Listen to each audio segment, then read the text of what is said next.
Translation part 14 present indefinite tense का negative sentence. Negative sentence negative negate से बना है। नेगेट का मतलब होता है ना कहना। जैसे राम स्कूल नहीं जाता है, तुम पढ़ाई नहीं करते हो।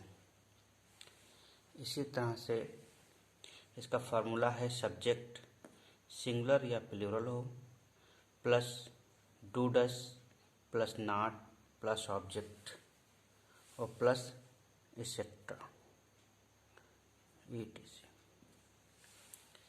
जैसे अगर ये कह दिया जाए कि वह स्कूल नहीं जाता है, तो है से प्रेजेंट पता चलता है से प्रेजेंट टेंस पता चलता है, और है के पहले किसी क्रिया में ता लगा है तो इंडेफिनिट का पता चलता है, और प्रेजेंट इंडेफिनिट हो गया। इसके बाद नहीं से नॉट पता चलता है, नॉट नेगेटिव सेंटेंस, और ये ऑब्जेक्ट हो गया और ये सब्जेक्ट होता है। हिंदी में सब्जेक्ट के जस्ट बाद ऑब्जेक्ट होता है। तो हम इसको कैसे करते हैं? सबसे पहले सब्जेक्ट लिखते हैं, वह की अंग्रेजी ही सिंगुलर है, एक वचन है, इसलिए यहाँ पर एक वचन डस का प्रयोग होगा, क्योंकि सिंगुलर के साथ में एस वाले फॉर्म लगते हैं।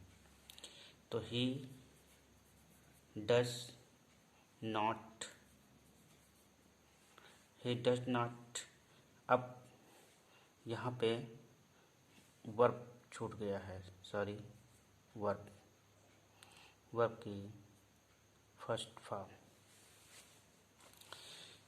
तो ही डज नॉट फिर वर्ब फर्स्ट फॉर्म है, तो फर्स्ट वर्ब है जाना, गो। कहाँ नहीं जाता है? To school. ये हो गया नेगेटिव सेंटेंस। इसी तरह से दूसरा सेंटेंस है मैंने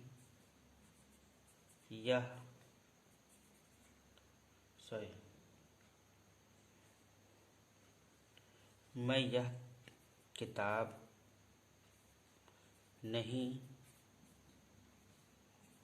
खरीदता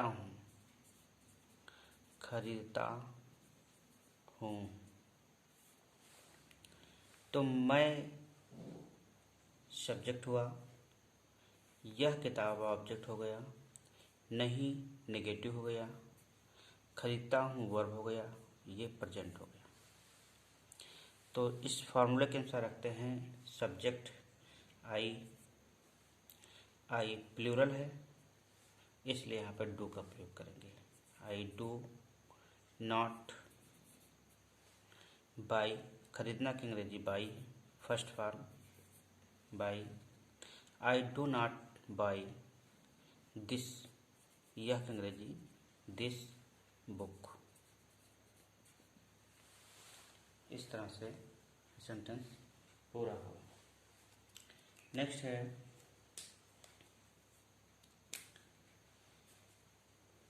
कि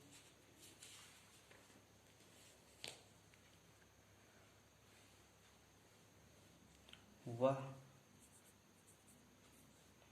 फुटबॉल नहीं खेलता है से प्रेजेंट, खेलता से वर्ब, नहीं से नॉट, और फुटबॉल ऑब्जेक्ट और सब्जेक्ट। तो सब्जेक्ट हुआ ही एक सिंगुलर है, इसलिए एस फॉर सिंगुलर, तो एस डज नॉट लगेगा। डज नॉट प्ले, खेलना की अंग्रेजी प्ले फुटबॉल।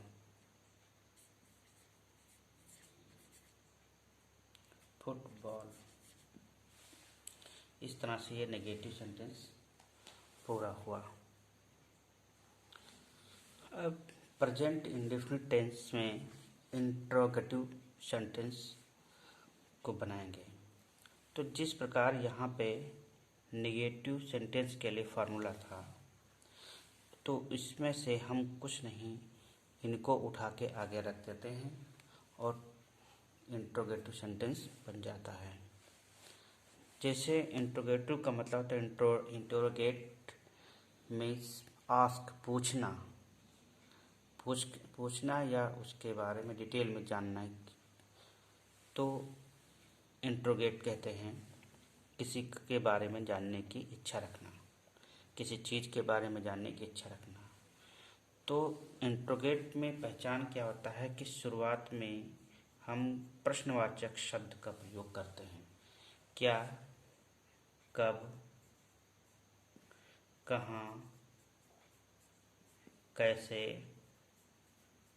क्यों इत्यादि, ये सब प्रश्न पूछते हैं। अच्छा, ये प्रश्नवाचक शब्द वाक्य के शुरू में आते हैं और वाक्य के बीच में भी आते हैं। जैसे अगर इंट्रोगेटिव सेंटेंस दो प्रकार के बनते हैं। वाक्य के शुरू वाले में नंबर 1, इसमें क्या होता है कि जब प्रश्नवाचक शब्द में पहले लगा होता है तो हम डू या डज का प्रयोग करते हैं, फिर सब्जेक्ट लिखते हैं। इसको उठा के आगे कर देते हैं, सब्जेक्ट प्लस वर्ब। हाँ, यहाँ पे ब्रैकेट में नेगेटिव करते हैं, अगर नेगेटिव है तो यहीं पे होगा, प्लस वर्ब की फर्स्ट फॉर्म प्लस ऑब्जेक्ट और प्लस ETC। क्वेश्चन मार्क होगा, यहाँ पे क्वेश्चन मार्क जरूरी होता है। इस वाले सेंटेंस में क्या, कब,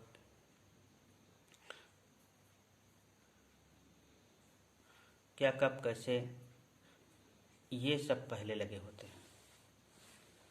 प्रश्नवाचक शब्द पहले होता है।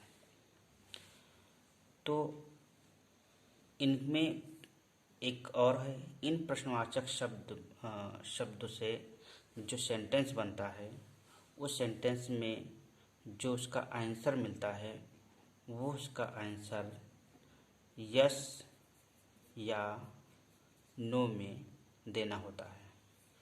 इसका आंसर यस या नो में देना होता है, हाँ या ना में देना होता है। जैसे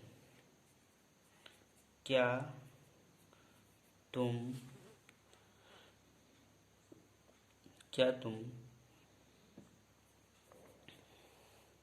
खाना खाते हो?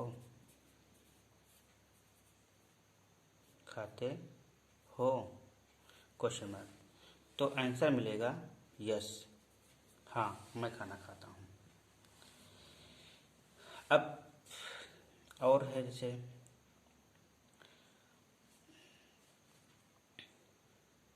क्या राम घर में अकेला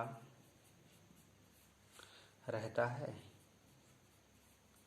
तो आंसर मिलेगा यस या नो। रहता है तो यस, नहीं रहता है तो नो। इस तरह के प्रश्न हम सेंटेंस में बनाते हैं।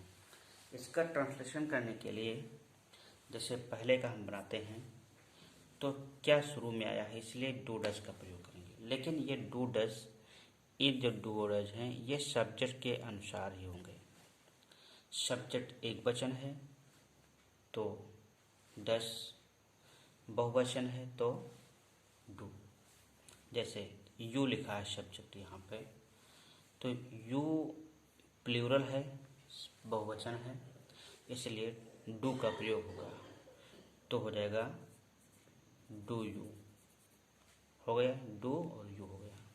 नॉट इसमें है ही नहीं तो इसको छोड़ देते हैं। फिर वर्ब की फर्स्ट फॉर्म का प्रयोग करेंगे, तो डू यू खाते की अंग्रेजी eat do you eat food, question mark हो गया। नेक्स्ट ये है, इसमें भी क्या शुरू में लगा है, और राम सिंगुलर है तो क्या के लिए डस लगाएंगे, डस। राम सब्जेक्ट है, डज राम। इसमें भी नेगेटिव नॉट नहीं है तो इसको छोड़ देते हैं।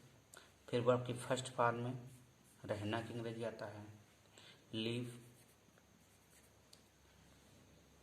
Does Ram leave alone. अब इसके पीछे बनाएंगे ऐसे, अलोन, ऐसे इस तरह से बनाते हैं। तो लीव अलोन, अलोन कहाँ, in the house, in the home, sorry. ये हो गया इंट्रोगेटिव सेंटेंस। अब इंट्रोगेटिव में नॉट भी अगर है कि क्या राम बाजार नहीं जाता है, जाता है, तो क्या करेंगे, क्या सिंगुलर है राम के लिए, यहाँ पर राम सिंगुलर है इसीलिए जिसका डस का प्रयोग करेंगे, डस राम नॉट, फॉर्मूले के अनुसार, नॉट गो टू मार्केट। ये इंट्रोगेटिव सेंटेंस हो गया। अब सेंटेंस जो फार्मूला आता है वो WH फैमिली से शुरुआत होता है और उसी में डू या डस प्लस सब्जेक्ट प्लस नॉट अगर हो तो प्लस वर्ब की first form plus object plus ETC, question mark. इस वाले में W जैसे वाट, व्हेन, वेयर, हाउ, वाई, ये सब क्वेश्चन वर्ड होते हैं। ये क्वेश्चन वर्ड सेंटेंस के बीच में आते हैं, लेकिन ट्रांसलेशन करते समय हम उनको सबसे आगे रख देते हैं। इस सेंटेंस में हमें जब हम क्वेश्चन करते हैं तो डिटेल में जानने की ज़रूरत होती है। जैसे तुम्हारा क्या नाम है, तो my name is Akhilesh Verma. इस तरह से पूरा डिटेल बताते हैं, यस या नो में नहीं बताते हैं। जैसे लिखा है, तुम कहाँ रहते हो, कहाँ रहते हो, तो इसका मतलब है कि वो बताएगा कि हम कहाँ रहते हैं। मैं रामपुर में रहता हूँ, तो ये उसका आंसर मिलेगा। यहाँ यस या नो में नहीं बताया जाता, ना ही बता पाएंगे आप, क्योंकि जब बीच में आते हैं तो उसका कोई न कोई रीज़न होता है जिसको आपको डिटेल में बताना होता है। यहाँ पर बीच में आया है तो ये इसके लिए यहाँ पे आता है और ये सब्जेक्ट के अनुसार ही होता है। तो यू है प्लूरल, तो पहले तो वह कहाँ की अंग्रेजी हम लिख लेते हैं वेयर, इसमें चेंज नहीं होगा। फिर यहाँ पे डू डज का प्रयोग करेंगे सब्जेक्ट के अनुसार। तो सब्जेक्ट क्या है कि यू है और यू प्लूरल है इसलिए डू का प्रयोग करेंगे। वेयर डू यू, और रहने की अंग्रेजी live, where do you live, तुम कहाँ रहते हो। अब ऐसे ही एक सबसे अच्छा उदाहरण है कि तुम्हारा क्या नाम है, तुम्हारा क्या नाम है। तो सीधे क्या है, यहाँ बीच में डिटेल बताना है, मेरा नाम अखिलेश वर्मा है, इस तरह से इसमें डिटेल करेंगे। तुम्हारा क्या होता है, वो क्या की अंग्रेजी वाट। अब यहाँ पर डज का प्रयोग तो नहीं करना है क्योंकि ये सिंपल सेंटेंस है, सिंपल सेंटेंस है, इसलिए मैं इज का प्रयोग करें, क्योंकि इसमें कोई क्रिया है ही नहीं और न क्रिया का काम होता है। इसलिए व्हाट इज योर नेम, ये हो गया। इसी तरह से अगर कहा जाए कि क्या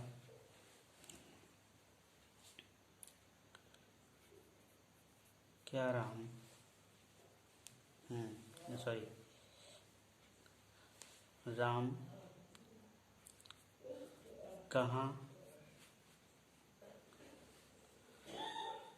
काम करता है। राम कहाँ काम करता है, तो इसलिए बताना पड़ेगा कि कहाँ पे काम करता है। कहाँ की अंग्रेजी वेयर, राम आ गया तो डच आ गया, तो where does Ram do the work, कहाँ काम करता है। इस तरह से ये इंट्रोगेटिव सेंटेंस पूरा हुआ। इंट्रोगेटिव एंड नेगेटिव, अगर इसमें नेगेटिव भी नाम लगाना है तो यहाँ पे नाम कर देंगे कि तुम्हारा तुम कहाँ रहते हो, तुम कहाँ नहीं रहते हो, तो वेयर डू यू नॉट यहाँ पे हो जाएगा। इस तरह से यहाँ पे राम कहाँ नहीं रहता है, कहाँ काम नहीं करता है, तो कहाँ काम नहीं करता यहाँ नहीं आ जाएगा, तो इसके लिए क्या करेंगे, यहाँ पे नॉट लगा देंगे, सब्जेक्ट के बाद कर देंगे, इसमें कोई प्रॉब्लम नहीं है। तो ये interrogative sentence present indefinite tense पूरा हुआ। धन्यवाद।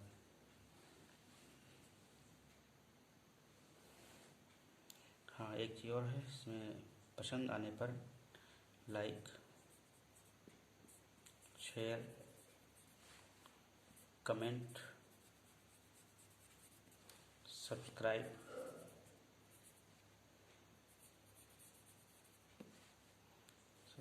ज़रूर करें, ताकि हर वीडियो नई वीडियो आपको तुरंत पता चल जाए। धन्यवाद।